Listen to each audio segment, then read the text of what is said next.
Assalamualaikum warahmatullahi wabarakatuh. Waalaikumsalam warahmatullahi wabarakatuh. Alhamdulillah allazi arsala rasulahu bil huda wa dinil haqq liyudhhirahu 'ala ad-dini kullihi wa kafa billahi shahida. Asyhadu an la ilaha illallah wahdahu la syarika lah wa asyhadu anna Muhammadan abduhu wa rasuluhu la ilaha nabiyya ba'da. Pertama-tama kita panjatkan puji dan syukur kita kepada Allah Subhanahu wa taala yang dimana pada malam hari ini ya, malam yang penuh dengan mudah-mudahan semuanya bahagia pada hari ini, khususnya para mahasiswi FBUI ya, yang lagi bingung dengan skripsinya, malam ini bahagia dulu dan nanti akan mendapatkan kajian ya, pencerahan dan juga bagaimana sejarah dari G30S itu. Tidak lupa pula kita hadiahkan sholawat beserta salam kepada baginda Rasulullah SAW, yang mana nanti kita akan menunggu gitu ya, dan mengharap syafaatnya di yaumul mahsyar kelak. Yang saya hormati ya, sudah hadir di tengah-tengah kita. Di sini Bapak kasih intel di Korem 072 Pamungkas ya Pak. Itu wilayahnya Kota Yogyakarta dengan Kedu, bekas ex Kedu. Oh iya, Yogyakarta dengan Kedu gitu ya. Bapak Yogi Muhammanto yang saya hormati dan juga staf-stafnya yang hadir pada malam yang berbahagia ini. Yang saya hormati juga di sini ada Bapak dosen juga di sini, saya lihat ada Pak Wirawan Harminto SE MBA, yang mana juga saat ini sebagai Direktur Marketing and Communication dan Markom di FBUI. Kemudian juga yang saya banggakan ini teman-teman takmir masjid ya, Fakultas Bisnis Ekonomika UI di sini yang saat ini dinakodai oleh Mas Aldi ya, dan juga teman-teman lainnya yang sangat luar biasa memberikan atau menghidupkan juga ya, memberikan kajian yang rutin dan juga menghidupkan masjid kita yang dicintai oleh Allah Subhanahu wa taala ini.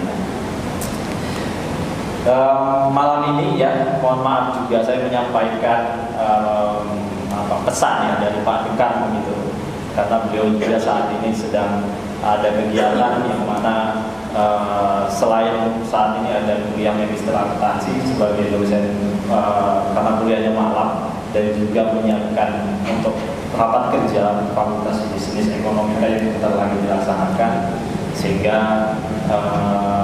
kami mohon maaf gitu ya, Bapak Dekan dan Wakil Dekan tidak bisa hadir untuk menemani kita di sini.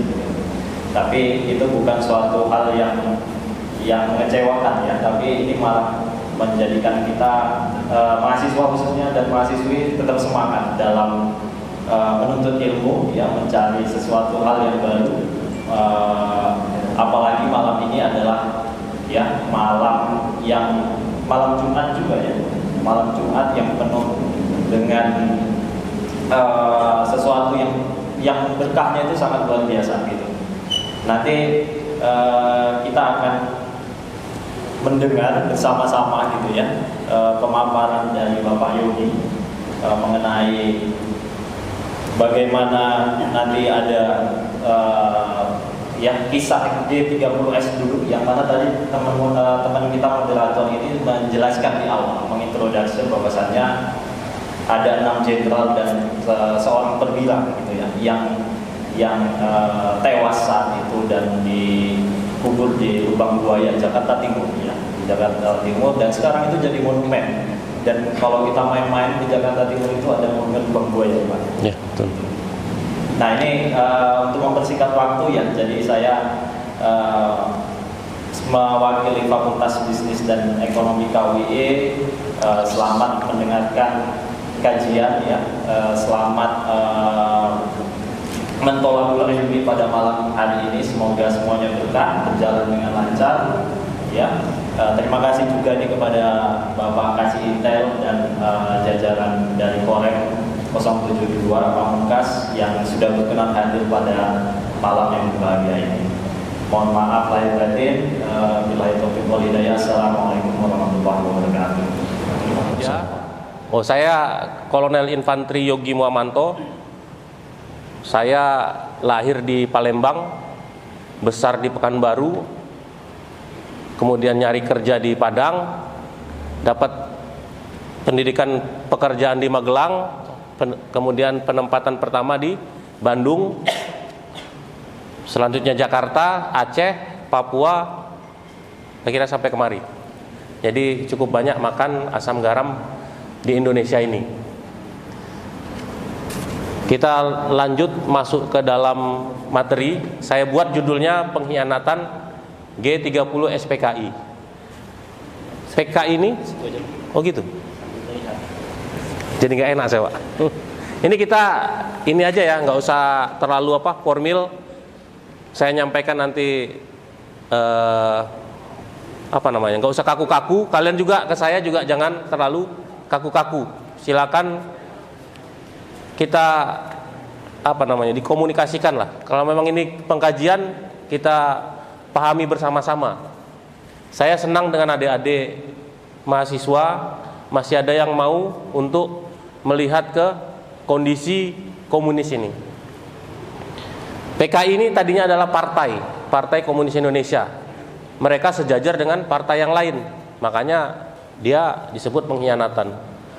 Jadi G30 SPKI ini adalah peristiwa kudeta oleh komunis yang terjadi selama 1 malam, mulai dari tanggal 30 September hingga 1 Oktober tahun 1965, yang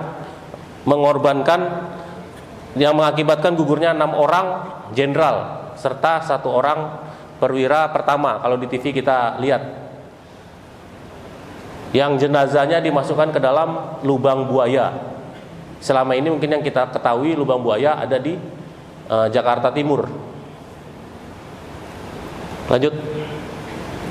Nah, ini kenapa sih G30 SPKI itu terjadi?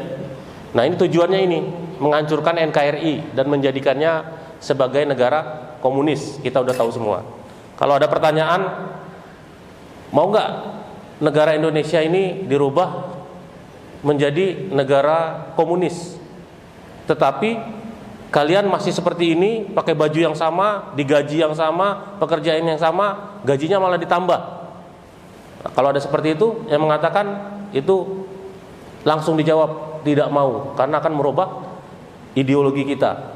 Itu tadi, merubah menjadi negara komunis.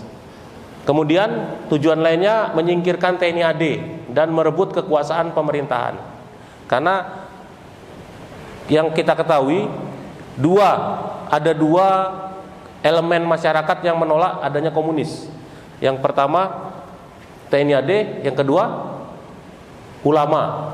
Makanya pada saat itu banyak terjadi korban, kalau tidak di TNI AD ya di ulama-ulama kita. Kemudian mewujudkan cita-cita PKI yang menjadikan ideologi komunis dalam membentuk sistem pemerintahan yang digunakan sebagai alat untuk mewujudkan masyarakat komunis. Jadi kalau sudah pahamnya dirubah, masyarakatnya berubah menjadi komunis semua. Komunis apa?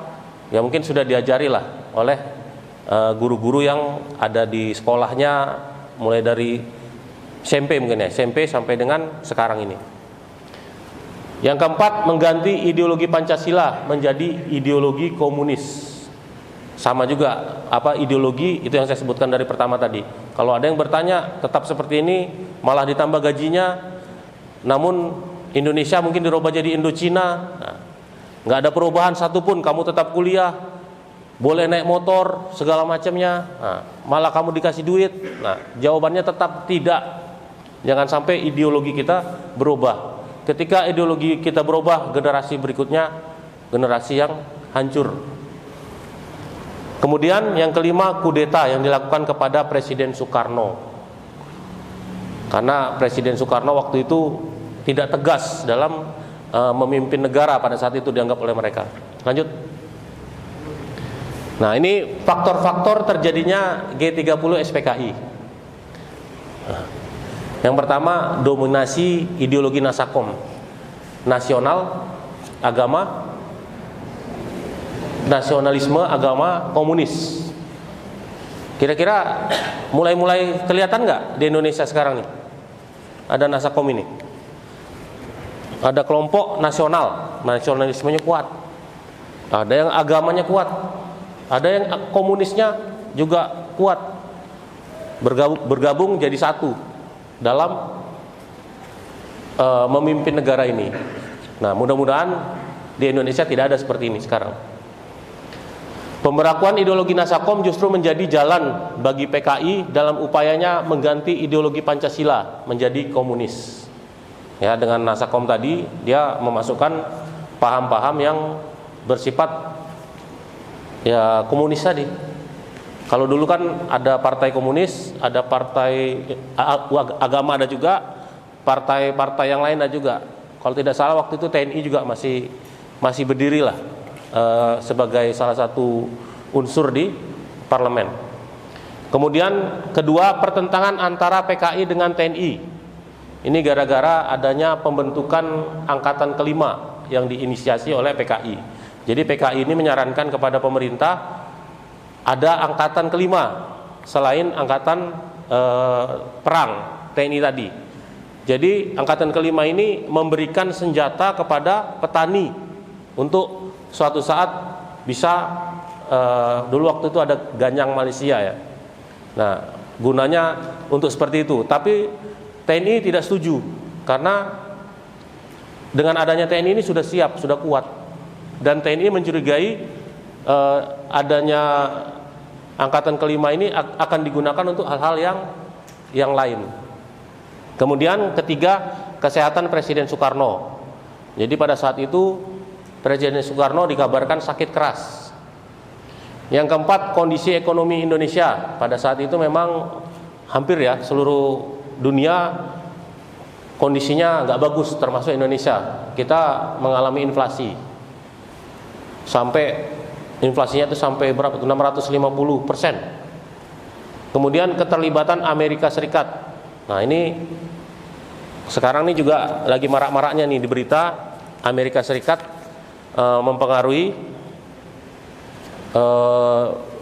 akan mempengaruhi jalannya pemilihan presiden. Tapi itu nggak masuk ke sini. Hanya Amerika ini adalah negara yang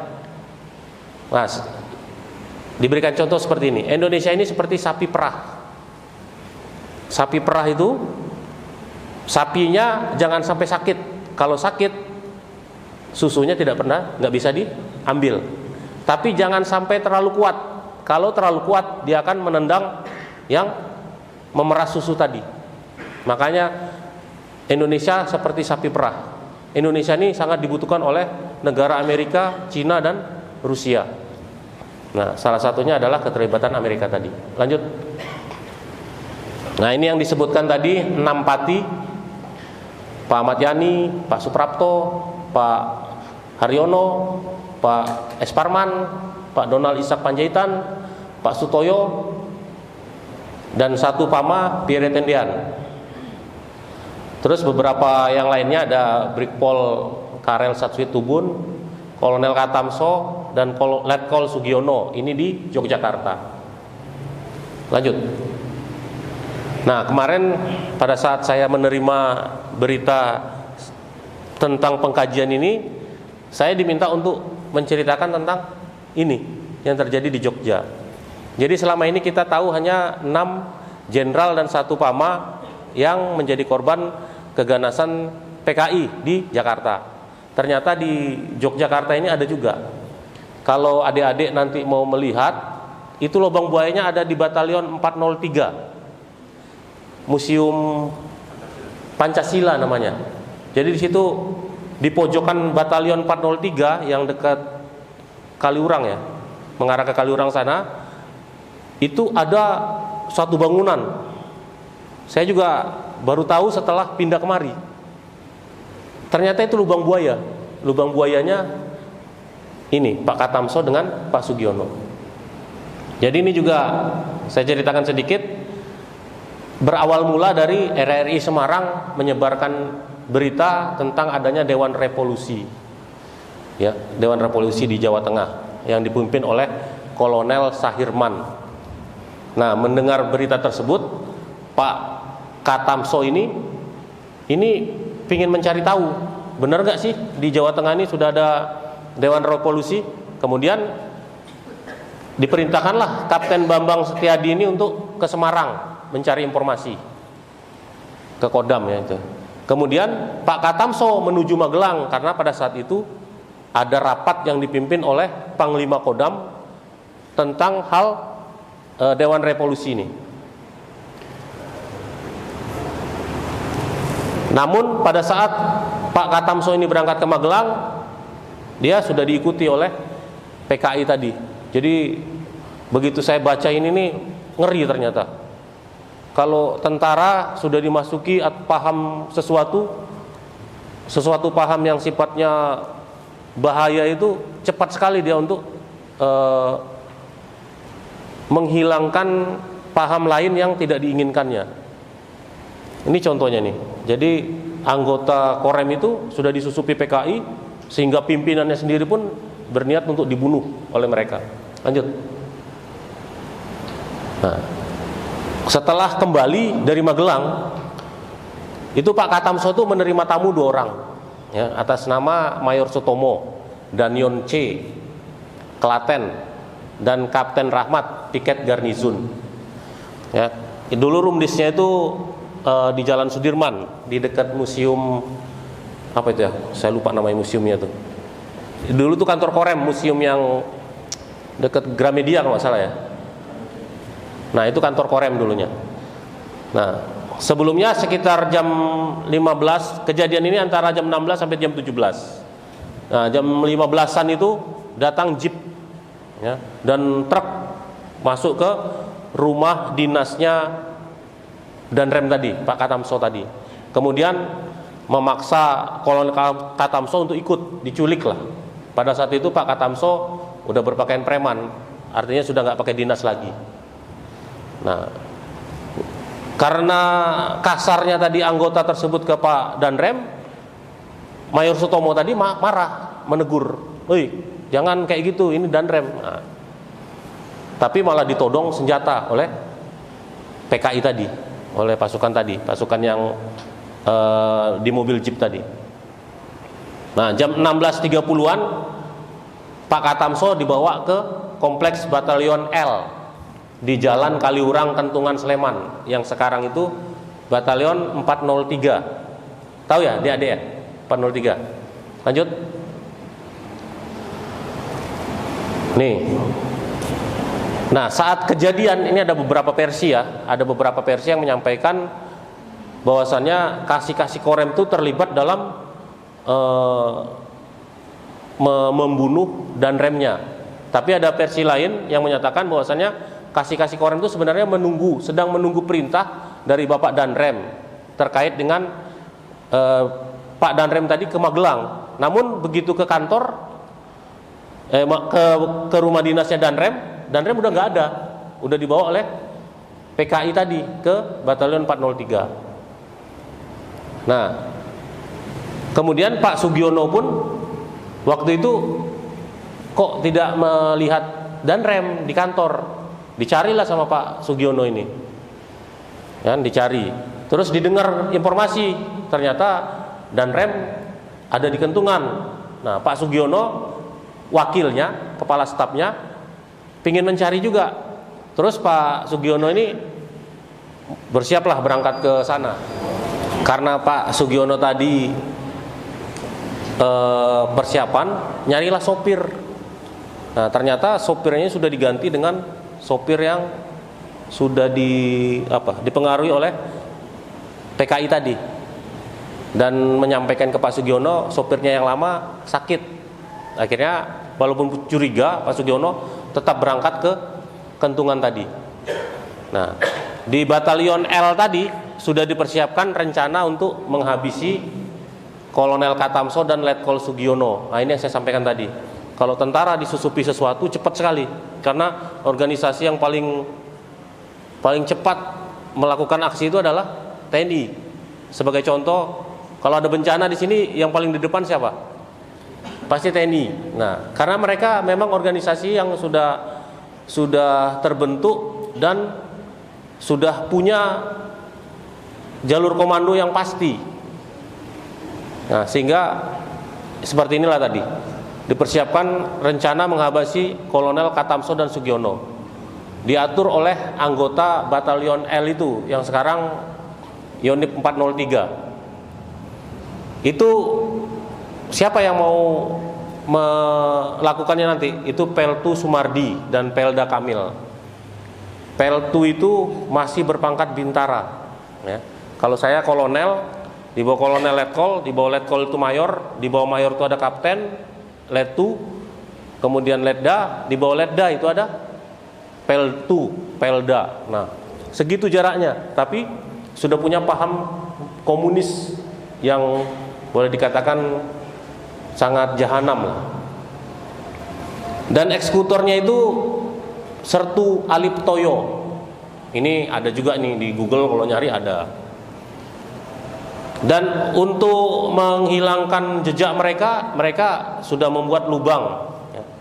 Itu yang saya sebutkan tadi itu di Batalion L itu, di paling pojok sana ada bangunan rumah. Itu kayak lubang buaya beneran. Tapi kalau masuk sana juga harus minta izin biar bisa melihat ke lokasi lubang buayanya. Jadi lubang buaya ini dibuat untuk mengubur Katamso dan Letkol Sugiono tadi agar tidak ketahuan. Lanjut. Nah, ini saya lanjutkan tadi yang untuk Pak Katamso. Kurang lebih jam 2 malam, mobil jeep yang membawa Pak Katamso tadi tiba di lubang yang dipersiapkan. Sebelumnya Pak Katamso ini sama Pak Sugiono tadi yang menyusul itu dimasukkan ke ruang danyon, ya, ke ruang danyon. Tidak ada cerita apa yang dilakukan di ruang danyon itu, apakah disiksa atau bagaimana. Yang jelas pada saat dibawa ke lubang yang dipersiapkan itu, matanya Pak Katamso ini sudah ditutup, mata ditutup, tangan diikat, baru berjalan berapa langkah dipukul oleh Sertu Aliptoyo tadi dengan kunci mortir. Kunci mortir itu ada mungkin sebesar tangan ini, dipukul ke kepala. Langsung jatuh beliau, kepalanya berdarah, ya, tapi kondisinya masih hidup. Ini versi lain lah ya, kondisinya masih hidup. Pada saat jatuh itu, kepalanya sudah berlumuran darah itu, Pak Katamso ngomong, Dek Wisnu, pada saat itu danyon elit tadi, ada komandan batalion L tadi, namanya Mayor Wisnu Raji, yang beliau ngomong gini, aku masih cinta Presiden Soekarno. Nah, mungkin karena mereka tadi kan PKI ini mau kudeta terhadap Presiden Soekarno. Pak Katamso menyampaikan itu, bahwasannya dia tidak akan, keyakinannya tidak akan hilang dari hal itu walaupun dia disiksa. Nah, karena belum meninggal, masih masih bisa ngomong tadi, Pelda Kamil memerintahkan si eksekutor tadi, Sertu Toyo Alip, untuk memukul kembali kepala Pak Katamso. Dipukul lah, ya, dipukul sampai Pak Katamsonya mengembuskan napas terakhir. Jadi kalau di film itu nggak ada ya kayaknya ya. Yang ada diceritakan di Jakarta itu aja. Setelah dianggap tidak ada nyawanya lagi, diseret lah Pak Katamso itu masuk ke dalam lubang yang dipersiapkan tadi. Dengan kalau kita baca di ceritanya, posisi kepala di bawah. Ya, salah satunya ada yang menghadap ke barat dan salah satunya lagi ada yang menghadap ke timur. Lanjut. Nah, ini sama dengan ini Pak Sugiono ini. Sama juga kejadiannya dengan Pak Katamso. Setibanya di sana di Batalion L itu, Letkol Sugiono turun dari mobil ya, dan ditodong dengan senjata laras panjang oleh anggota batalion L tersebut. Beliau juga disiksa. Nah, setelah disiksa, nah berarti di ruang Danyon tadi Pak Katamso dan Sugiono ini disiksa. Jam-jam 1 setelah Pak Katamso masuk ke dalam lubang, Pak Sugiono dibawa ke lubang yang sama. Kemudian diperlakukan yang sama juga, disiksa dengan kunci mortir.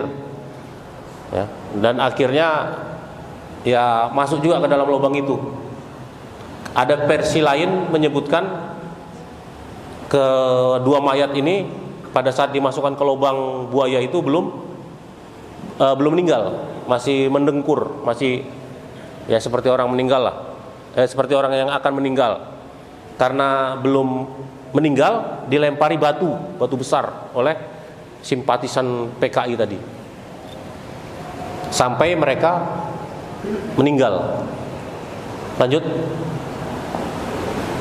Nah, ini untuk menghilangkan jejak. Nah, ini gambarnya nih. Ini gambar yang ada di sana di 403 itu.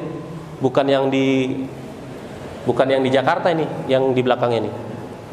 Ya, untuk menghilangkan jejak, lubang tempat mengubur Kolonel Katamso itu ditanami ubi jalar dan pisang. Sama juga kejadiannya dengan di Halim sana. Jenazah Kolonel Katamso dan Letkol Sugiono baru ditemukan pada tanggal 20 Oktober 1965. Penemuan itu berawal saat Mayor Suryotomo merasa curiga kok ada tanaman ubi atau pisang, ya samalah dengan film-film yang kita tonton itu. Setelah dibongkar, ternyata di dalamnya ada 2 jenazah, Pak Katamso dan Pak Sugiono, dengan kondisinya itu sama. Bagian kepala dihantam benda keras, kunci mortir tadi. Kemudian almarhum dibawa ke rumah sakit tentara, sekarang DKT. Yang DKT dekat mana itu? Kalau kita mau ke Silol, sebelum ke Silol itu sebelah kanan, nah situ ada DKT. Setelah tanggal 21 Oktober 1965, jenazahnya almarhum disemayamkan di Korem lama ya. Kemudian pada tanggal 22 Oktober dimakamkan di Taman Makam Pahlawan Kusuma Negara. Lanjut. Nah, itu tadi sekilas cerita tentang Bapak Katamso dan Pak Sugiono yang setelah menjadi pahlawan revolusi, beliau dianugerahi pangkat menjadi Brigjen dan Kolonel. Brigjen Katamso dan Kolonel Sugiono. Kemudian ini saya sampaikan sedikit tentang tindakan terhadap komunis, ya biar adik-adik tahu juga. Tindakan spontan rakyat Indonesia ya menghadapi perlawanan PKI itu, waktu mereka melawan itu, kalau mereka terbunuh, tertangkap, melarikan diri, termasuk ada yang lari ke luar negeri. Jadi pada saat itu karena kekejamannya PKI tadi, Presiden Soeharto memerintahkan untuk segera menangkap orang-orang yang terlibat langsung dalam G30 SPKI. Sesuai TAP MPRS nomor 25 MPRS 966, organisasi PKI dibubarkan. Kemudian larangan menyebarkan ajaran komunis. Sampai sekarang ini belum dirubah. Sampai sekarang juga ini belum ada yang berani untuk mengganggu TAP MPRS ini. Ini tindakan hukum yang diambil ya. Kemudian anggota PKI tadi dikelompokkan menjadi golongan A, golongan B, golongan C, ya, termasuk terhadap anak keturunannya. Pada saat itu Presiden Indonesia Pak Soeharto menyampaikan bahwasannya komunisnya adalah bahaya laten. Bahaya laten itu pada suatu saat akan muncul kembali. Apakah dia berbentuk, ya saya pernah diceritakan itu seperti Yahudi. Yahudi ini musuhnya siapa? Musuhnya ya agama. Nah, kalau dia tetap menjadi Yahudi, dia akan dimusuhi oleh agama, sehingga dia akan masuk ke dalam Islam, dia masuk ke dalam Nasrani, dia masuk ke agama-agama dan menghancurkan agama tersebut dari dalam. Sama dengan komunis. Komunis itu sekarang sudah masuk dia, ada yang beragama Islam, ada yang beragama Nasrani, ada yang beragama lain. Nah, terus tujuannya apa? Dia akan menghancurkan agama tersebut, baru saling menjatuhkan. Karena tujuannya cuma satu, dia tidak ada, komunis itu yang tidak bertuhan. Golongan A itu terlibat langsung pada saat kejadian 1965 itu. Golongan B orang-orang yang menyuarakan kejadian 1965 itu secara, apakah dia lewat berita ataukah lewat cerita ataukah apa. Nah, itu menyampaikan agar orang-orang lain mengikuti bagaimana komunis ini. Golongan C ini orang yang tidak langsung terlibat, ya, orang yang tidak langsung terlibat tapi tetap mendukung gerakan ini pada saat itu. Dulu saya juga diceritakan karena saya belum lahir waktu itu.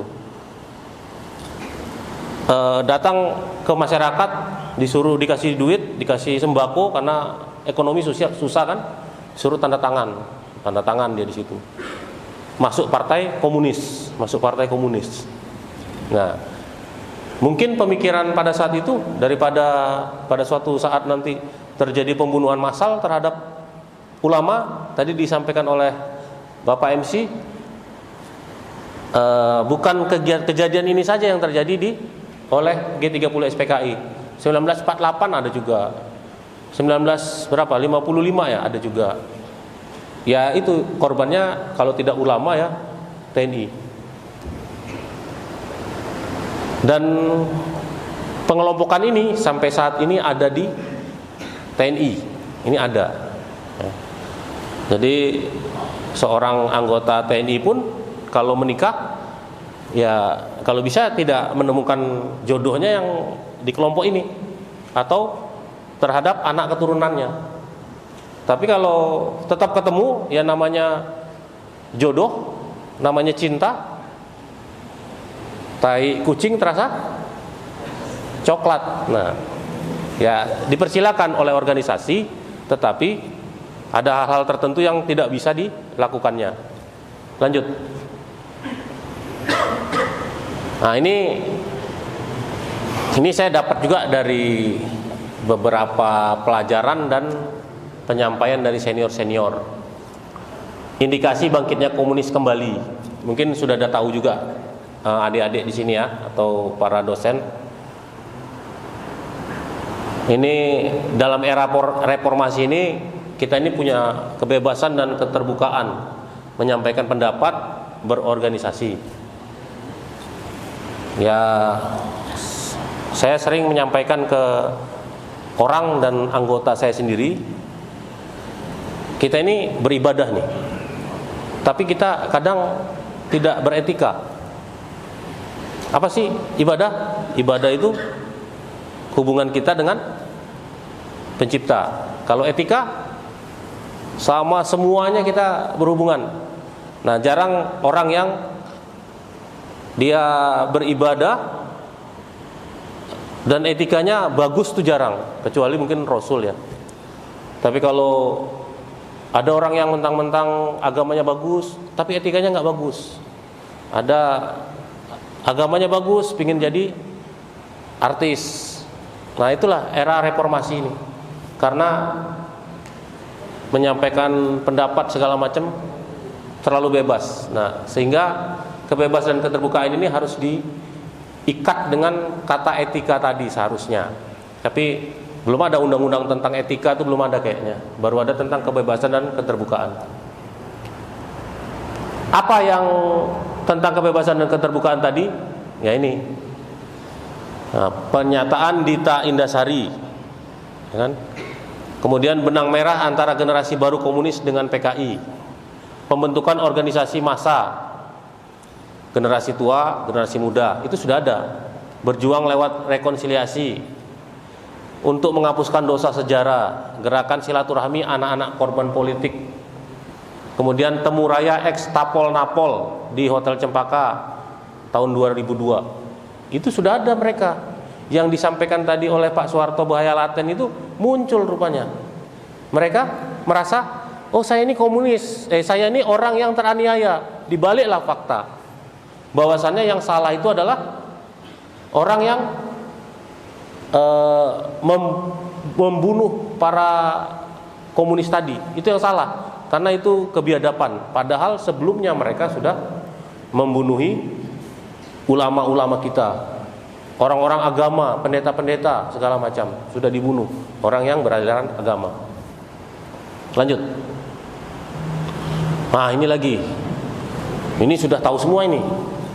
Dibuatlah buku, Aku Bangga Jadi Anak PKI, dan dia sudah ada di DPR ini, ibu satu ini. Ya, peluncuran buku Aku Bangga Menjadi Anak PKI.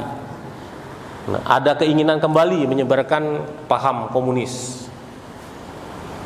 Kalau saya melihat cara paling mudah untuk menarik simpati orang adalah menjadi artis.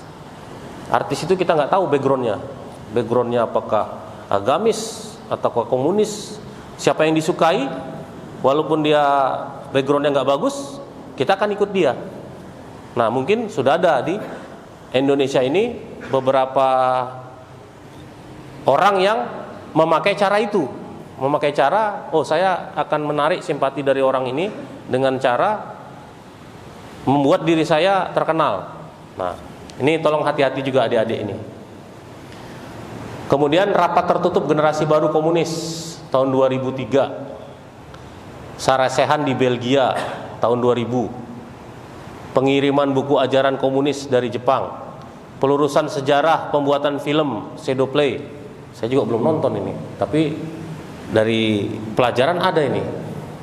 Kemudian pembuatan jaringan nasional maupun internasional, Sulami menggalang kader PKI di seluruh Indonesia. Ini semua bukti bahwasannya bahaya laten itu akan muncul sewaktu-waktu. Ya. Mereka yang dia merasa tertindas, mereka berusaha untuk kembali. Ya caranya seperti ini. Lanjut.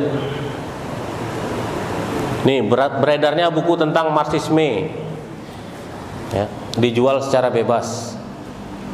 Kongres Nasional kedua, ya, banyak selebaran Palu Arit di Bali dan NTT tahun 2004. Ya ini saya nyampaikan mungkin tahunnya sudah lama, tapi hanya membuktikan bahwasannya bahaya laten itu muncul kembali.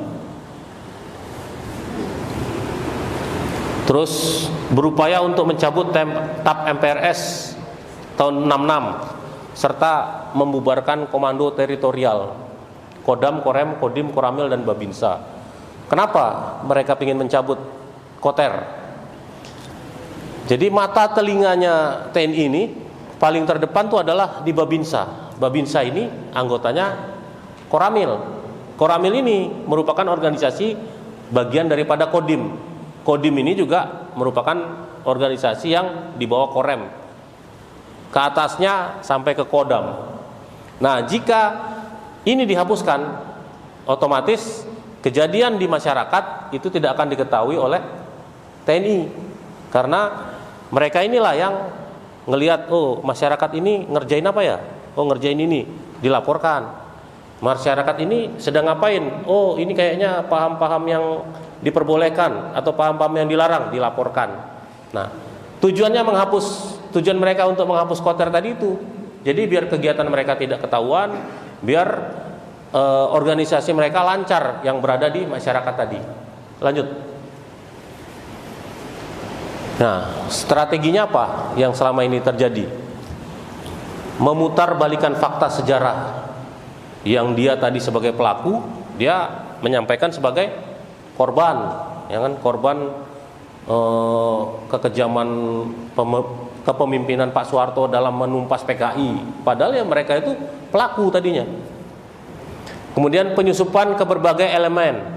Ya banyak ini sekarang terjadi yang saya sebutkan tadi. Ada yang masuk ke parlemen, ada yang masuk ke merubah identitas diri, bapak ibunya nggak disebutkan, dia pakai orang lain. Nah, dia masuk ke pemerintahan, dia masuk ke elemen agama. Nah, mungkin sudah ada juga, kita nggak tahu ya, mungkin sudah ada juga ustadz-ustadz yang tadi sudah disusupi, kerjanya hanya untuk menjatuhkan Islam dari dalam. Nah, kemudian teori pertentangan kelas. Apa nih? Kelas ini sama kelas ini dianggap lebih tinggi yang ini. Kalau ini nggak bagus. Nah, sama kayak penjajah lah, sama kayak Belanda. Agitasi dan propaganda, ya. Ini menyebarkan kabar-kabar yang atau informasi-informasi yang disukai orang, tapi isinya malah ada paham-paham komunis. Kemudian metode kombinasi 3 bentuk perjuangan. Ya, perjuangan, saya kurang paham juga nih metode kombinasi 3 bentuk perjuangan. Perjuangan melalui parlemen, non parlemen. Ya, ada yang di parlemen tadi yang salah satunya yang mengeluarkan buku Saya Bangga Menjadi Anak PKI. Non parlemen ya banyak juga. Jadi zaman saya masih kecil dulu, kalau ada anaknya keturunan dari komunis, itu nggak bisa dapat kerja, nggak bisa ngapa-ngapain, nggak bisa masuk jadi pegawai negeri. Dia hanya jadi wira swasta. Dia memang nggak sholat, nggak segala macam, karena dia nggak punya agama di situnya. Tapi itu yang betul-betul memegang pedoman komunis tadi. Metode salami, danau pasir. Kemudian strategi baru, Kok Tripanji, strategi kerjasama, menghalalkan segala cara. Jadi salah satunya komunis ini adalah sama rata, sama rasa. Apa yang kamu punya, ya boleh saya punya juga. Apa yang kamu rasakan, saya harus merasakan juga. Kalau kata orang tua zaman dulu begini, istrimu ya bisa jadi istri saya. Nah, seperti itu. Milikmu ya bisa jadi milik saya. Itu sama rata, sama rasa. Semuanya sama. Semuanya demi kepentingan partai. Partai apa? Partai komunis. Alasan mereka begitu. Lanjut. Nih, dusta-dusta besar komunis tadi yang saya sampaikan. Jadi seolah-olah dia tidak anti agama, padahal itu di Rusia menghancurkan 9.000 dari 10.000 gereja tadi. Tahun 48 di Madiun telah melaksanakan pembunuhan secara kejam terhadap tokoh-tokoh agama, ulama, kiai, dan keluarga-keluarga pondok pesantren.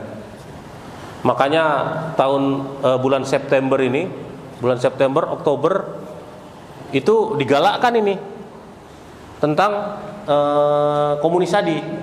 Bahkan tahun 2017-2018 dimunculkan waktu itu ada orang gila yang membunuh ustadz ya. Ada orang gila ini. Orang gila ini diciptakan untuk dia kalau ketemu sama ustadz dipukuli, dibunuh sama dia. Nah, itu pernah terjadi. Kebetulan saya waktu itu di Tangerang saya jadi kasih intel terus jadi dandim. Nah, itu kejadian.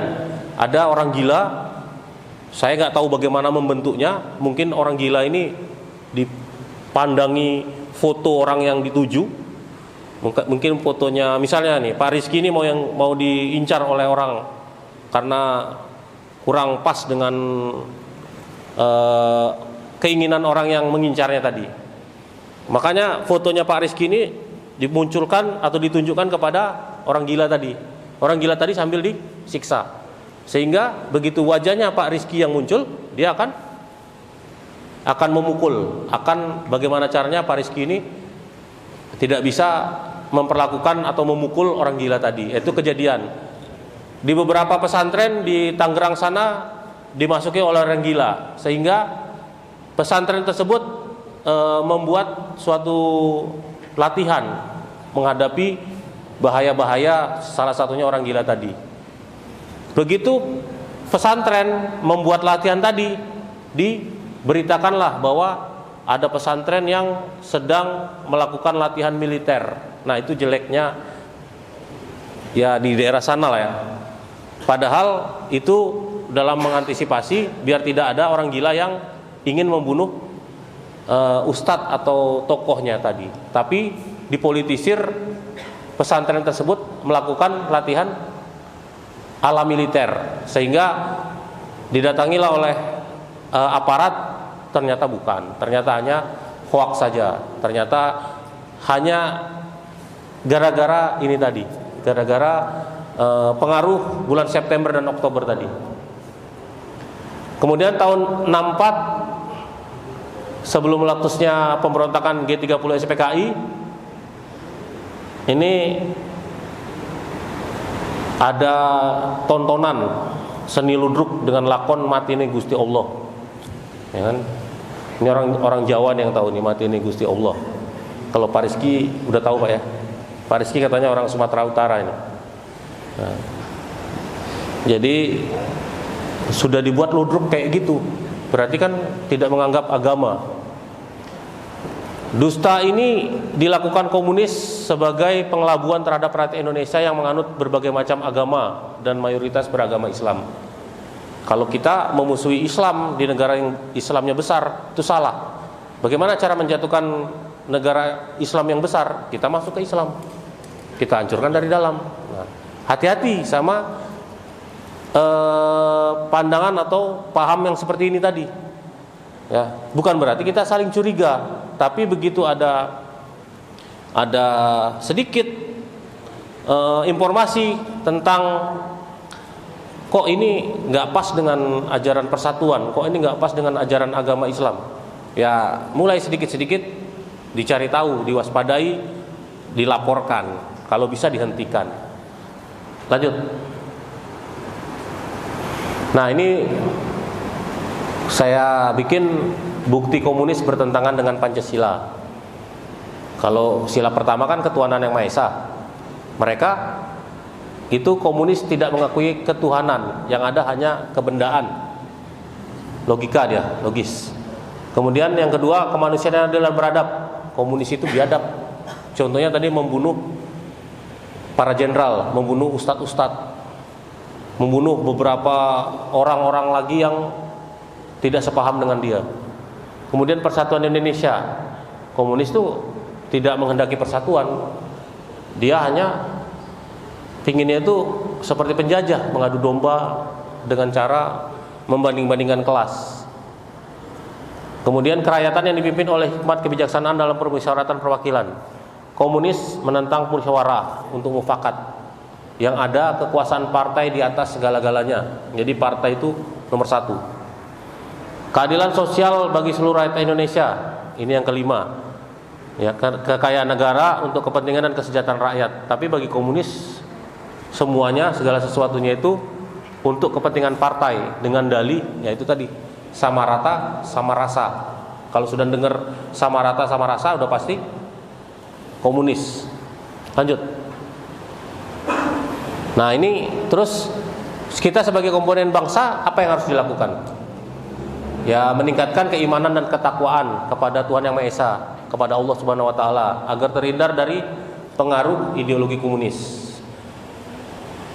Kalau kita tidak suka donat, kita harus tahu donat itu bagaimana bentuknya. Jangan kita ngomong saya nggak suka donat, begitu dikasih benda bulat, tengahnya bolong dari tepung, kita senang malah. Padahal kita ngomong nggak suka donat. Nah, padahal kenapa? Karena kita nggak tahu donat itu seperti apa. Nah, inilah yang dimaksud tadi. Jangan kita ngomong komunis, kita tidak tahu pengertian komunis. Cari tahu dulu pengertian komunis. Apa sih komunis? Apa sih ajarannya? Apa yang lain-lainnya? Itu yang dihindari. Yang kedua, meningkatkan pemahaman kembali tentang nilai-nilai yang terkandung dalam sila-sila pada Pancasila sebagai ideologi negara. Pancasila itu pertama sekali berbunyi tentang ketuhanan yang Maha Esa, sudah mengakui adanya Allah. Barulah penjabaran-penjabaran lainnya. Berarti yang lain-lainnya perlu kita gali dan kita pedomani, kita kalau perlu kita kaji. Kemudian yang ketiga, meningkatkan wasbang agar terwujudnya rasa kesatuan dan persatuan. Ini salah satu wawasan kebangsaan. Kebetulan kita tentang paparan komunis. Yang keempat, nah ini tadi saya sampaikan sama Pak Rizky. Ini kan mahasiswa Islam. Kita tuh seharusnya dekat, ya, seharusnya dekat. Memang sudah dekat sih. Dalam artian begini, kalian yang Islam ini ilmunya sangat, ilmu agamanya tinggi. Sementara kami tentara ini adalah salah satu institusi atau organisasi yang terdiri dari berbagai macam orang. Ada yang agamanya seperti rekan-rekan adik-adik mahasiswa ini. Ada juga yang kami itu dulunya preman, terus jadi tentara. Ada juga yang nggak terlalu preman, nggak terlalu agamis, separuh-separuh lah. Kadang baik, kadang enggak, kan? STMJ itu apa itu, Dek? Sholat terus, tapi maksiatnya jalan. Nah itu loh. Nah ini ada juga yang seperti itu. Jadi kami bukan terdiri dari kayak adik-adik ini semuanya ahli agama ini di depan saya ini, baik mahasiswa maupun mahasiswi ahli agama semua. Tapi kalau tentara enggak. Nah, makanya perlu kita bersama-sama, biar tadi kami yang preman tadi juga mengenal agama, kami yang separuh-separuh juga akhirnya tahu kebaikan, kami yang full tadi tahu bagaimana cara mengajak teman-teman yang belum. Nah sehingga tidak terjadi lagi yang kejadian-kejadian tahun 48, tahun 65 tadi. Nih, meningkatkan kemenanggulan TNI Rakyat sebagai kekuatan yang dahsyat dan sudah teruji kemampuannya dalam menghadapi berbagai ancaman di masa lalu. Ada omongan kalau tentara itu jualannya komunis. Bukan kita jualan komunis. Kita mewaspadai bulan September sama bulan Oktober tadi. Jangan sampai dijadikan ajang oleh paham komunis tadi untuk muncul pada bulan tersebut. Waspada makanya kita. Yang kelima, membangkitkan kesadaran masyarakat untuk mencegah hidup kembali komunis melalui diskusi seminar di berbagai kalangan masyarakat. Ini dia salah satunya. Kemudian yang keenam, mewaspadai ex-Tapol, Napol G30 SPKI dan kegiatannya. Ya, karena kerahasiaan golongan A, B, C tadi yang ada cuma di TNI, yang tahu cuma TNI. Yang lain tidak ada yang tahu. Dari institusi lain tidak ada yang tahu kecuali TNI. Siapa orang-orangnya? Itu misalnya si A punya anak, anaknya si B. B ini nikah sama si C, punya anak lagi si D. D ini nikah sama F, punya anak lagi H. Nah itu ada semua sampai sekarang. Mulai dari tahun 65 tadi. Itu terdata semua. Bukunya lengkap. Mungkin itu yang paling rahasia di Indonesia ini sekarang. Lanjut. Mewaspadai upaya penyusupan ideologi komunis ke dalam tubuh berbagai komponen bangsa. Pemerintah, TNI Polri, swasta, ormas. Ya, ingat salah satunya kalau dia sudah tidak mengakui Tuhan atau dia menyepelekan ketuhanan, menyepelekan agama, berarti sudah diwanti-wanti, jangan-jangan itu adalah komunis.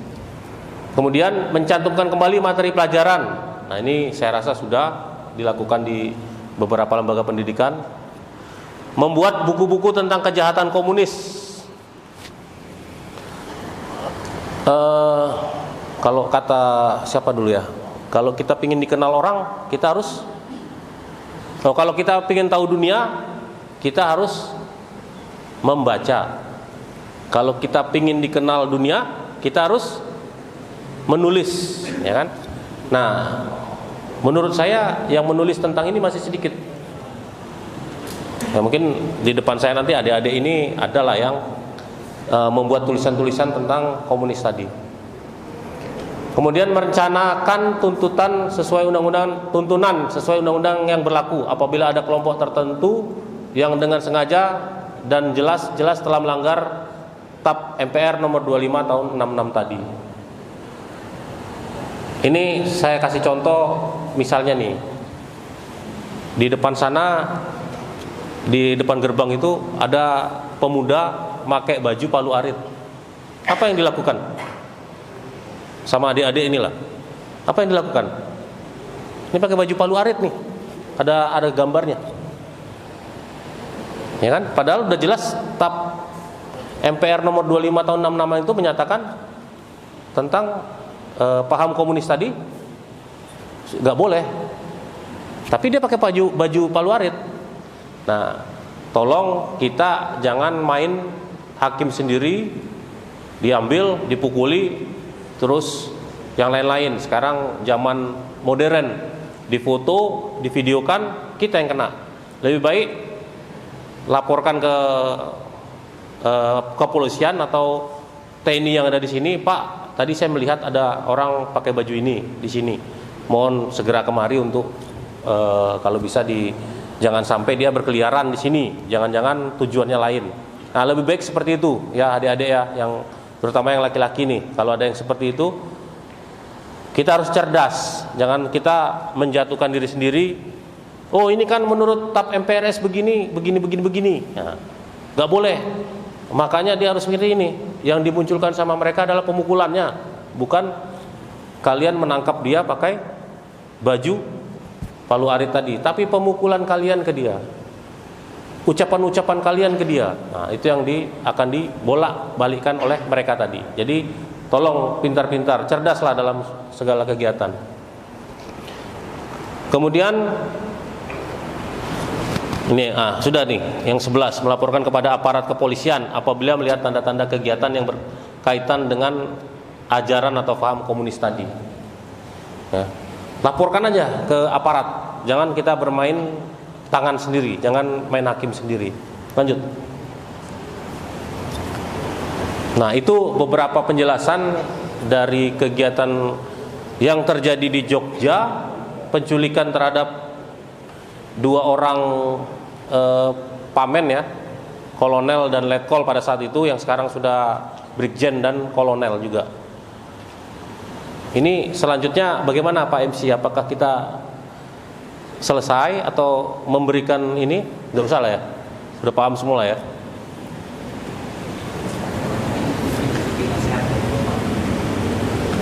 Nasihat saya satu aja, iringi ibadah kita dengan etika. Ya, ini bagi saya ya, ibadah itu untuk ke Allah, ya kan, ke pencipta kita nih. Tapi kalau etika, saya punya etika ke adik-adik, saya punya etika ke anggota saya punya etika ke pimpinan saya punya etika ke mic ini, punya etika saya. Ya, saya punya etika ke baju saya punya etika cara berpakaian saya punya etika. Tadi saya senang tuh sama Pak Aldi ya, Ade Aldi ya, siapa tadi namanya? Nah, etikanya bagus. Ya memang harusnya seperti itulah seorang mahasiswa. Jadi enggak apa namanya, ibadahnya ini bagus, sholat terus, ngaji bagus, hafal 30 juz. Ditanya melangkah-langkah juz saja, oh ini juz sekian, wah hafal semua, tapi etikanya nggak bagus, selalu merasa hebat, super. Nah, jadi pesan saya kepada adik-adik ini, iringi ibadahmu dengan etikamu. Ya, jadi jangan menghilangkan etika yang terjadi. Kalau ibadah sudah diiringi dengan etika, ini nggak terjadi tadi. Ada etika-etika di dalam Indonesia ini, cuma nggak ada aturannya di situ, nggak ada undang-undangnya. Yang ada ya beribadah ada undang-undangnya, tapi beretika ada nggak undang-undangnya? Ada nggak undang-undang beretika? Nggak ada.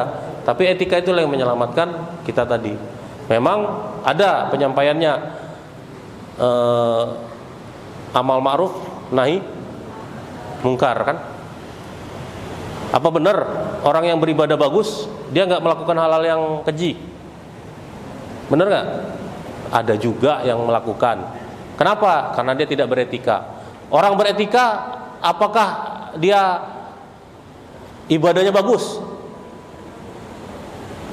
Tidak menjamin juga. Nah, makanya saya sampaikan pesan saya, iringi ibadahmu dengan etikamu, sehingga adik-adik depan saya nanti menjadi orang yang disegani musuh, disegani lawan, disegani kawan-kawan.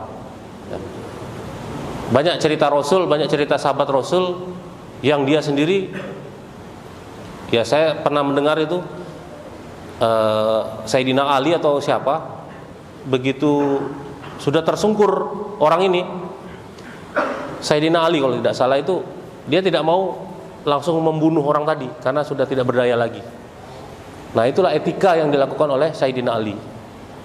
Nah, itu etika tersebut yang harus sama-sama kita resapi. Saya bukan ahli agama, kebetulan juga saya cuma tamat SMA, tidak seperti adik-adik sekarang ini kuliah di UI ya. UII itu berarti Universitas Islam Indonesia, walaupun fakultasnya ekonomika bisnis ya.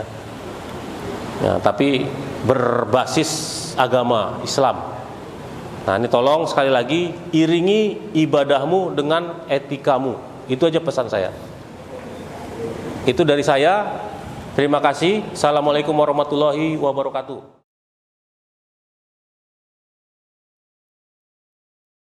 Assalamualaikum warahmatullahi wabarakatuh.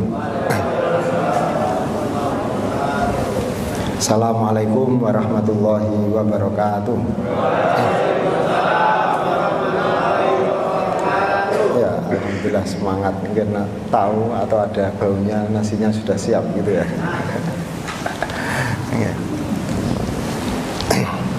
Bismillahirrahmanirrahim. Alhamdulillah, alhamdulillahil wahidil qahar, al azizil ghaffar, al mukawwirul laila 'alan nahar. Wassalatu wassalamu ala Muhammadinil ahyar wa ala alihi wa ashabihi wa man tabi'ahum bi ihsanin ila yaumil mahsyar. Amma ba'du. Segenap pengurus takmir Masjid Al-Muqtasidin UII yang saya muliakan, teman-teman hadirin hadirat yang berkenan hadir, yang hadir pada majelis di rumah Allah Subhanahu wa taala ini, yang kami muliakan dan insyaallah dimuliakan oleh Allah Subhanahu wa taala. Pertama-tama dan yang lebih utama, marilah senantiasa kita manjatkan rasa syukur kita kehadirat Allah Subhanahu wa taala atas nikmat dan karunia yang telah kita terima sehingga kita bisa hadir di rumah Allah Subhanahu wa taala dalam rangka untuk mengaji bersama.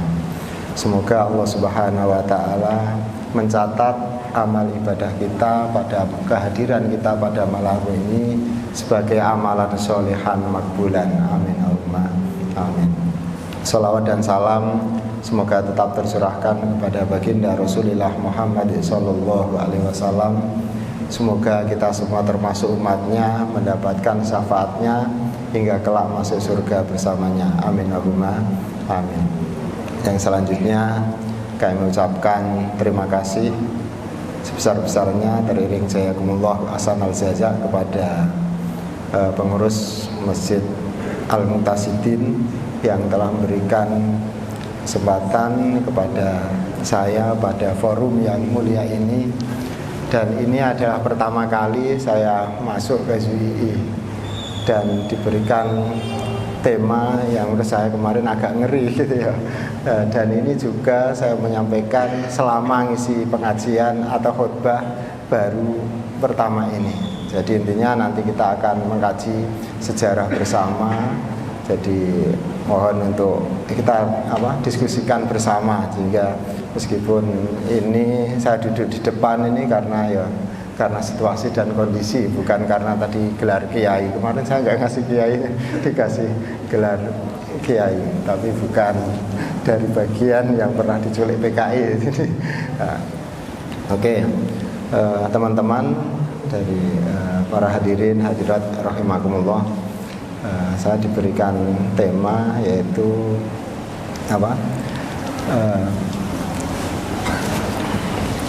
hampir saja Indonesia ini merah putihku hampir saja berganti palu arit, seperti itu ya. Dari kecil itu kalau ketika melihat palu arit sesuatu yang sangat ngeri. Oke, saya bermulai. Mohon maaf, saya nggak sempat buat PPT. Sebenarnya itu buat PPT ada slide itu lebih enak dan lebih runtut. Dan saya sebenarnya nggak begitu ahli ceramah. Setiap kemana-mana itu saya ngisi di mana-mana itu bawa buku, sebenarnya bawa kitab kuning itu, bawa buku. Jadi memang selain apa yang saya sampaikan itu ada referensinya dan istilahnya ilmiah lah, seperti itu. Dan pada malam hari ini saya nggak membawa buat slide, dan insya Allah saya sudah sedikit banyak sudah membaca beberapa buku dan sesuai dan saya tahu. Oleh karena itu nanti mohon untuk dikoreksi dan lain sebagainya. Dan sekali lagi ini adalah sesuatu yang perdana bagi saya untuk menyampaikan tema atau materi seperti ini.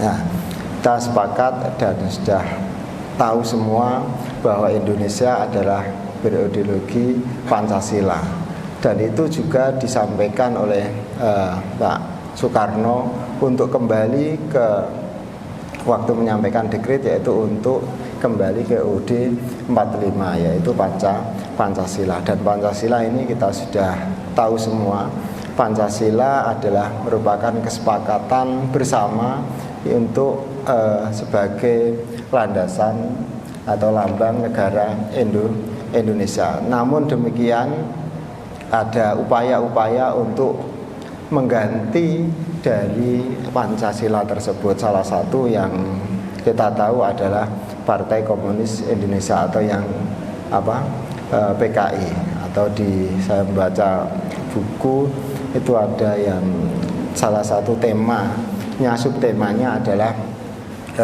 mem-PKI-kan Indonesia.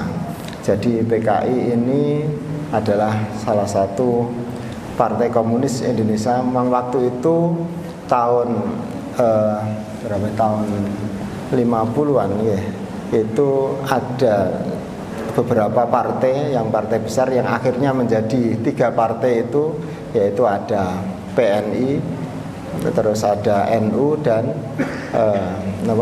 PKI. PNI, NU, PKI, dan itulah 3 partai terbesar, dan itulah yang membawa corak dari bangsa Indonesia ini. Dan PKI ini adalah partai komunis, lawannya adalah NU, dan yang ketiga adalah PNI yang nasionalis itu. PKI selalu istilahnya mencari muka untuk mendapatkan kepercayaan pada masyarakat Indonesia maupun dunia. PKI itu kemana-mana menggelorakan, mempropagandakan bahwa Indonesia itu proses menuju komunis. Bahkan di mana-mana, dan bahkan program-program pemerintahan saat itu berkaitan dengan undang-undang agraria dan lain sebagainya, itu adalah merupakan diakui itu adalah ide dari PKI. Padahal itu tidak benar. Itu yang disampaikan adalah menteri, kalau nggak salah itu menteri dari NU, menteri kalau nggak salah menteri pertanian atau menteri pertanahan waktu itu, yaitu Bapak Subhan ya, Bapak Subhan ZE dari NU. Terus kemudian menteri pertanian atau menteri pertanahan pada waktu itu bertugas untuk orang-orang yang berlebihan tanah, istilahnya bahwa Presiden Soekarno yang di atas usulan NU untuk meratakan tanah-tanah dari istilahnya tanah yang kapitalis menuju ke nasionalis. Artinya tanah-tanah itu yang berlebih terus kemudian diratakan, dibagikan kepada para rakyat.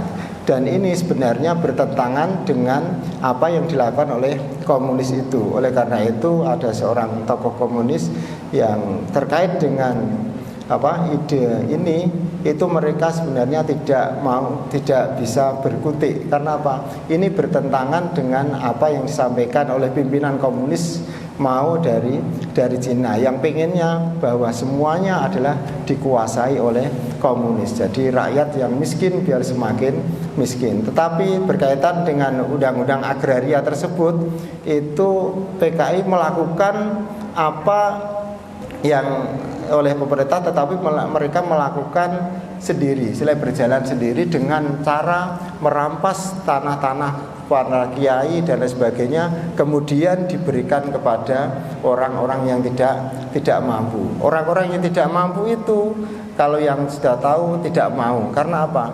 Karena tahu bahwa itu adalah tanah haram, tanah dari rampasan diberikan kepada mereka. Tetapi sebagian juga mau dengan alasan mereka agar masuk ke Partai Komunis Indonesia.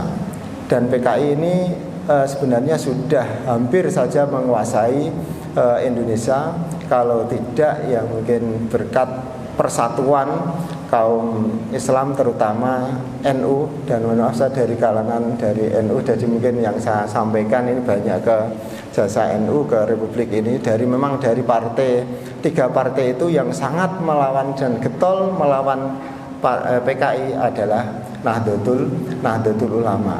Pada saat pembantaian para jenderal 30S itu atau 1 Oktober bahasa Pak Karno, 30S bahasa Pak Harto, itu setelah tanggal 1 Oktober kejadian malam 1 Oktober, kemudian dari NU langsung membentuk tim untuk mencari fakta istilahnya sekarang.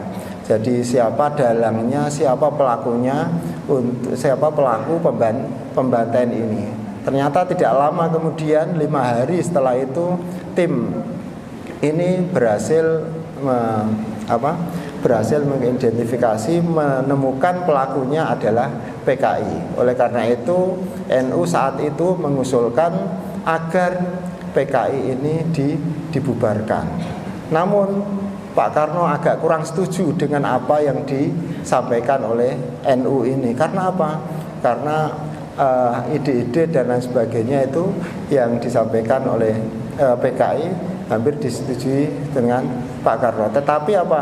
Kemudian setelah disampaikan oleh alasan-alasannya bahwa ini adalah sudah keterlaluan dan lain sebagainya, pembantaian para jenderal yang tidak salah, terus kemudian juga di daerah-daerah para kiai-kiai dan juga para santri ini juga dilakukan pembantaian dan pencekalan di mana-mana. Akhirnya Pak Karno mensetujui apa yang dilakukan oleh NU ini. Dan masih banyak hal berkaitan dengan ini, itu PKI melakukan beberapa propaganda itu ya kemudian dihadang oleh NU. Dan Pak Karno juga membuat istilahnya memaksakan, meleburkan bahwa PKI, PNI dan NU dilebur menjadi satu, yaitu Nasakom itu untuk awal mulanya untuk memaksakan dijadikan satu, tetapi itu tidak solid. Karena apa? Karena bertiga ini itu masing-masing berbeda Jadi misalnya minyak sama air dan satunya dijadikan satu, itu tentunya tidak bisa. Terus akhirnya ya seperti yang saya sampaikan tadi, bahwa ini sesuatu yang kurang mengenakan bagi NU dan lain sebagainya. Tetapi NU tetap istilahnya berpolitik dengan yang baik. Dan ini juga ZUII, kita ini bersyukur, yaitu juga berjasa besar, termasuk salah satu universitas tertua di Indonesia yang didukung, kalau tidak salah pendeklarasiannya itu Pak Wahid Hasyim,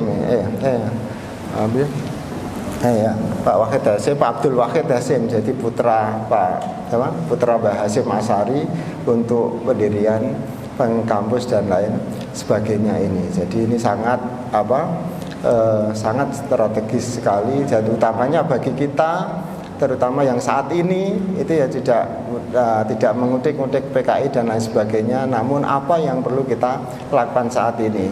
Namun sebenarnya PKI ini juga ada santri yang belajar, kalau nggak salah itu di Eropa, kalau saya di Inggris dan di Cina, karena pemikirannya terpengaruh terus kemudian membawa ajaran PKI ini juga. Jadi intinya santri juga ada beberapa santri sebenarnya tetapi mungkin kurang kesantriannya, jadi tergoda. Sebenarnya kita kan punya istilahnya punya semboyan kakinya di Indonesia ya, hatinya di Mekah, pemikirannya di Barat. Ya meskipun itu, tapi semuanya dikombinasikan itu. Jadi tidak langsung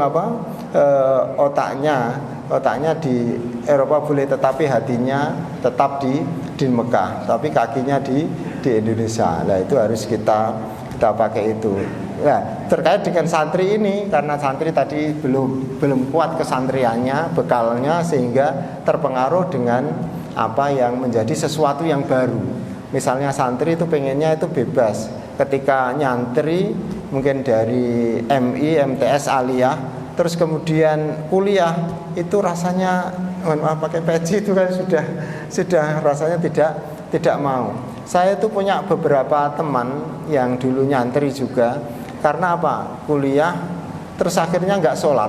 Alasannya apa? Loh, sholat itu menyembah Tuhan, saya itu taraf mencari Tuhan. Seperti itu juga banyak alasan seperti itu. Juga ketika Ramadan itu ada juga yang berkaitan dengan surat Al-Baqarah 183 itu ya.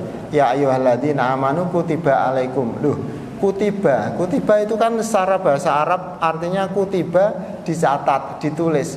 Jadi ayat itu sekedar menginformasikan untuk melaksanakan puasa, bukan kewajiban melaksanakan puasa, dan masih banyak macam-macam yang lainnya. Oleh karena itu tugas kita saat ini sebagai mahasiswa atau sebagai santri, sebagai kaum muslimin, setidaknya kita harus memperkuat akidah dan keilmuan kita sebagai basic atau fondasi untuk istilahnya ilmu yang akan lebih besar lagi yang akan kita tangkap lagi. Jadi apapun latar belakang kita, tetapi kalau sudah fondasinya itu kuat, nanti bangunannya berapa dan dimasuki ilmu apa saja itu sudah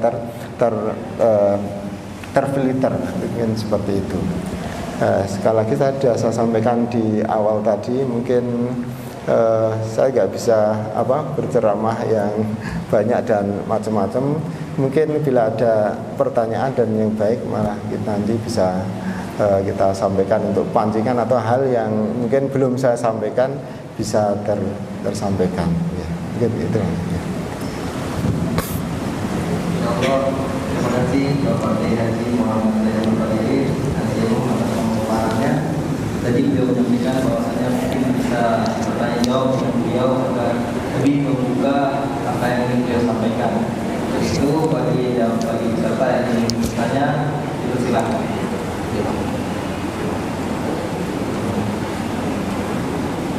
Silakan bagi bertanya mohon tangan.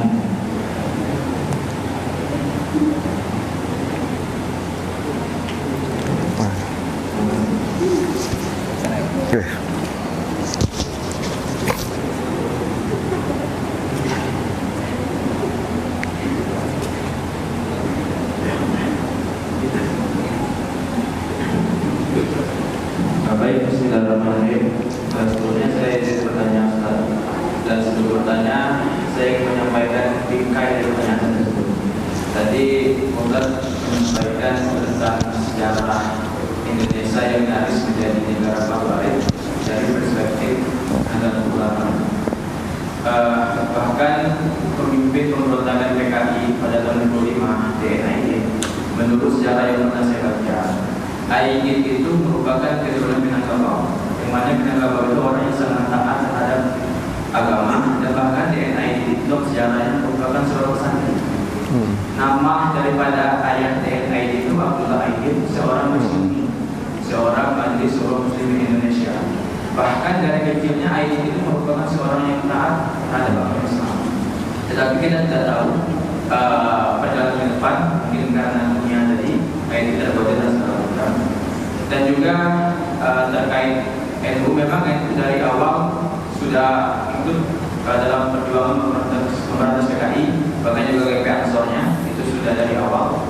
Tetapi yang ingin saya sampaikan atau sebenarnya pada kesempatan kali ini, Ustaz,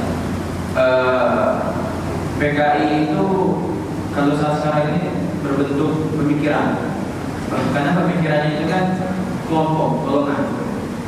PKI itu mementingkan golongannya, Ustaz. Dan bahkan sekarang itu banyak PKI modern yang bukan komunis, yang mementingkan golongan dan segala macam, baik dari golongan agama maupun golongan partai politik. Bahkan pada saat sekarang ini 2000 menjelang yang pemilu nanti itu sudah sangat terlihat jelas kepentingan tersebut. Bahkan dari kelompok agama pun juga ada yang demikian. Yang ingin saya tanyakan kepada Ustaz, tadi cuma kayaknya aja menyampaikan tentang seorang santri, yaitu seorang santri.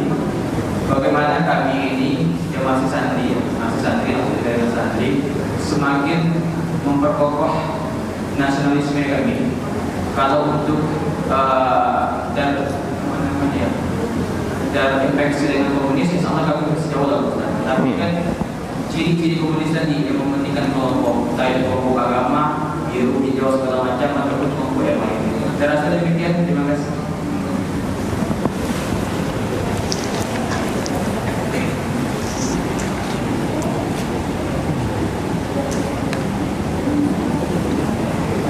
Terima kasih Mas untuk pertanyaannya.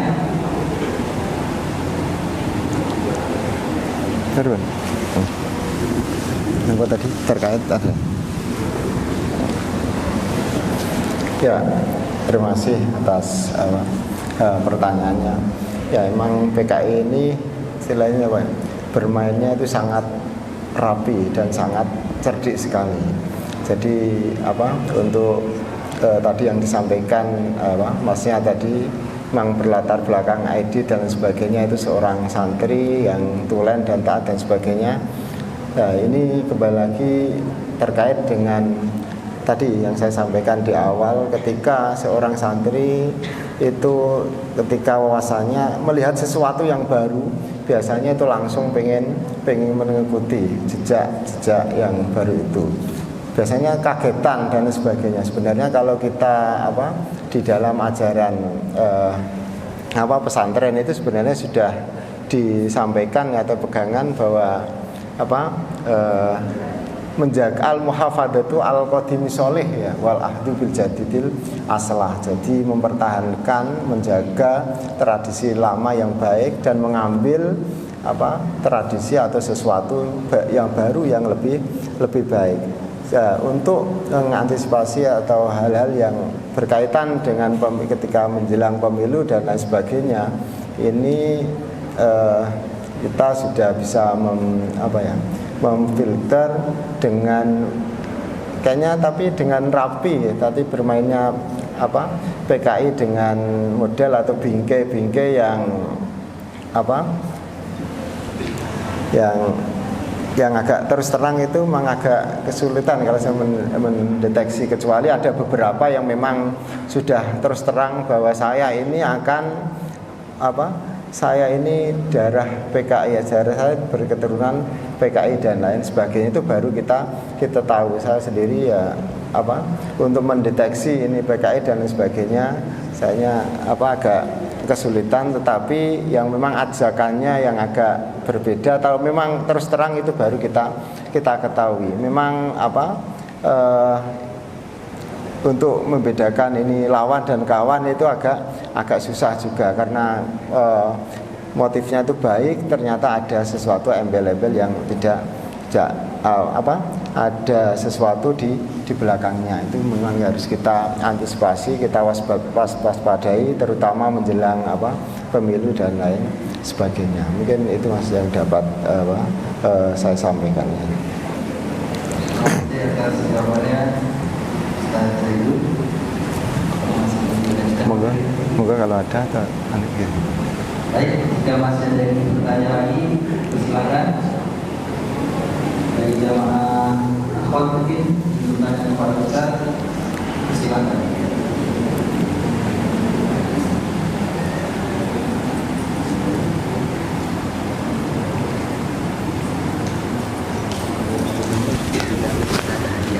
Oh gitu.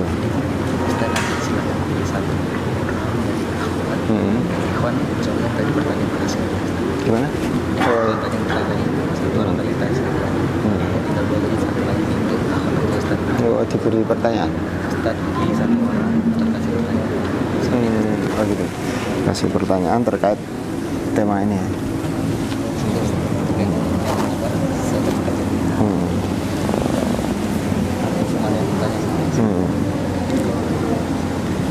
Oke.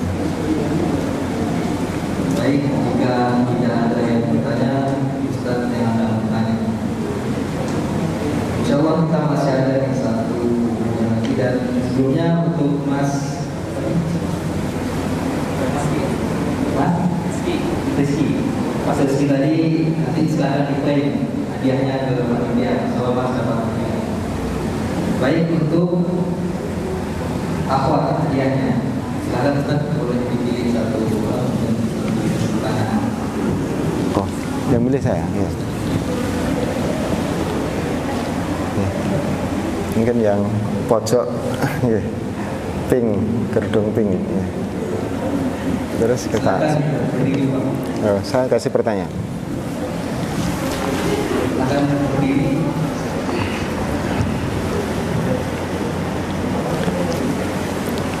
Ya, mungkin bisa sebutkan namanya sebelumnya, nama, semester berapa mungkin ya.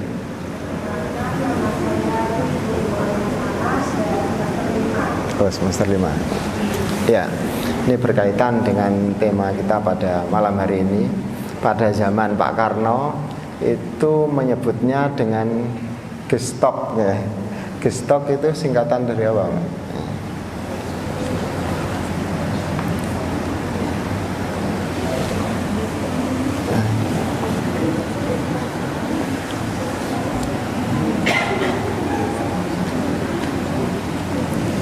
Gimana?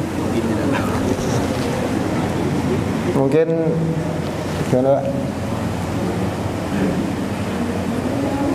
Gestok.